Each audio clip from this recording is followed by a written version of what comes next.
LGBTQ plus 1 minute news. Let's queer up student and youth culture.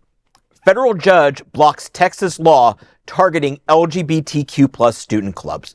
A federal judge temporarily blocked SB 12, the first U.S. law explicitly banning LGBTQ plus student clubs. It also restricts diversity initiatives and bars teachers from using trans students' preferred names, even if their parents are fine with it. U.S. District Judge Charles Eskridge ruled that Houston, Plano, and Katy school districts may not enforce the measure, which was criticized by State Representative Erin Zwiener as nakedly hateful.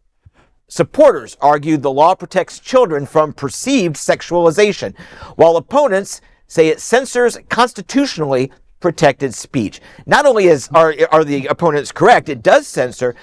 It breaks my heart because I naively, perhaps 10 years ago, believed when we got, or 11 years ago when we got marriage equality, that if you can get married, it is fine. That was the biggest hill. We won't go back. A generation of students will be able to come out and be themselves at school no matter what. And now God, just the rollback breaks my heart, but it redoubles my resolve to continue to tell these stories and fight this fight.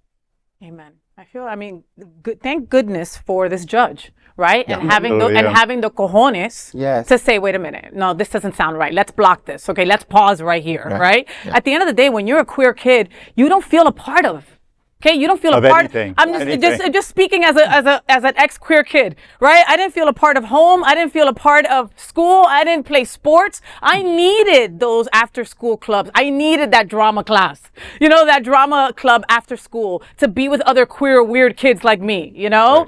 And so this judge saw that. This judge saw that these kids need fellowship. They need that to just excel their growth, to allow them to be kids at the same time. All this extra shit doesn't matter. How do you learn under these conditions? Well, you don't, and that's the point. Well, yeah. And that's the point. I always think Florida is so backwards, but then there is always Texas. So good point, Tito. It's like monkey see, monkey do. Yeah. Well, that is an LGBTQ plus 1 minute news stories. There is no other queer nonprofit media platform like this in the entire world. Support our LGBTQ plus stories by sharing them and subscribing to Queer News Tonight.